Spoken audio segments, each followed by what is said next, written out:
बकरी के लिए जंगल से घास लेकर आ रही थी।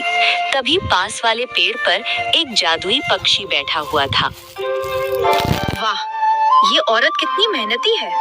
मैं पिछले कई सालों से देख रहा हूँ। ये हर सुबह आती है और अपनी बकरी के लिए ताजी घास काट कर ले जाती है। लेकिन एक बकरी भले कितना ही दूध देती होगी, इतने दूध से तो बस इनके घर की चाय ही बनती होगी। फिर ये बेचते क्या होंगे? मैं एक जादुई पक्षी हूँ, क्यों ना मैं गाय बनकर इनके घर चली जाऊँ। फिर मेरे दूध को बेचकर ये आराम से अपनी जिंदगी जी पाएंगे। हाँ, ये ठीक रहेगा। वैसे भी ये औरत बहुत दयालु और अच्छी लग रही है। इतना कहकर पक्षी पेड़ से नीचे उतरा और एक सुनहरी रोशनी के साथ एक सुंदर सी गाय में बदल गया। वो सुमित्रा के पास आकर बोला, हे दयालु औरत, इस जंगल में मेरा कोई नहीं है और मैं अकेली रहती हूँ। क्या तुम मुझे अपने घर ले चलोगी? मैं इसके बदले तुम्हें ढेर सारा दूध दूंगी।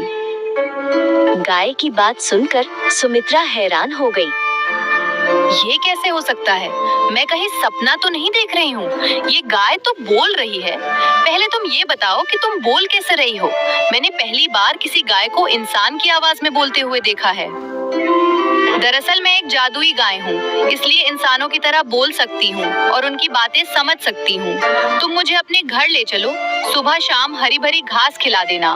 बदले में मैं तुम्हें ढेर सारा दूध दूंगी। तुम उस दूध को बेचकर आराम से अपना गुजारा कर सकोगी। वैसे भी एक बकरी से तुम्हारा क्या ही हो जाएगा। गाय की बात सुनकर सुमित्रा बहुत खुश हुए। क्या जादुई गाय, तुम सच कह रही हो? अगर ऐसा हो जाए तो हमारी सारी परेशानियां खत्म हो जाएंगी। अच्छा, तुम मेरे साथ चलो।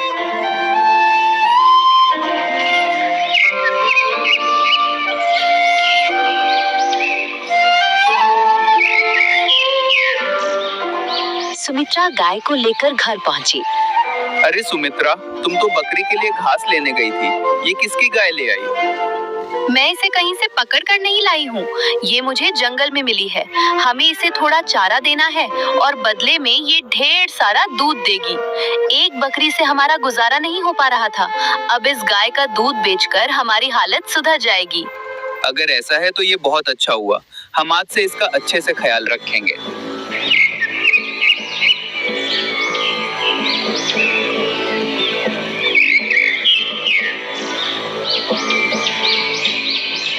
उस दिन के बाद दोनों रोज जंगल से हरी भरी घास लाते और गाय को खिलाते।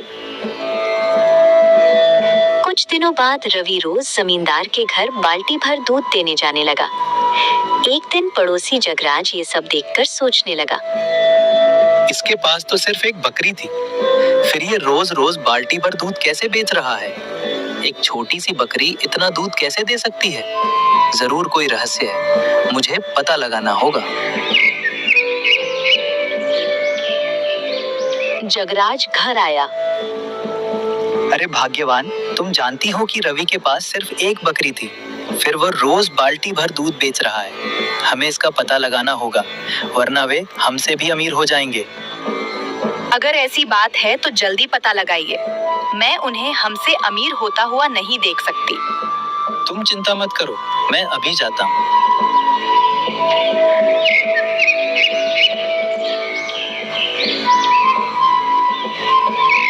जगराज चोरी चोरी रवि के घर पहुंच गया।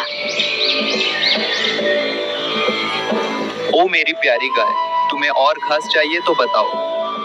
नहीं रवि, आज तुमने बहुत सारा खिला दिया है, अब मैं और नहीं खा सकती। जगराज ये देखकर दंग रह गया। अरे, ये गाय तो बोल रही है। क्या गाय भी इंसानों की तरह बोल सकती है?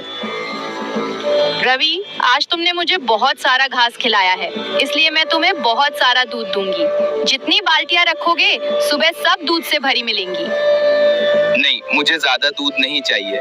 जितना पहले देती थी उतना ही दो। ज्यादा लालच करना ठीक नहीं होता। क्या तुम खुश हो मुझे यहाँ लाकर? तुम्हें मेरे दूध से फायदा हो रहा है ना? तुम्हारे दूध के कारण ही तो हमें अच्छे से 2 वक्त की रोटी मिल रही है। जगराज खुद से कहने लगा। अच्छा, तो ये जादुई गाय दे रही है रवि को बाल्टी बाल्टी भर के दूध। अब मुझे जल्द से जल्द कुछ योजना सोचना होगा। हाँ, मैं समझ गया। कल जब रवि कपिला को जंगल में घास चराने ले जाएगा, तब मैं उसे मार दूंगा। फिर मैं देखता हूँ ये दूध कहाँ से लाकर बेचता है। हाँ, ये ठीक रहेगा।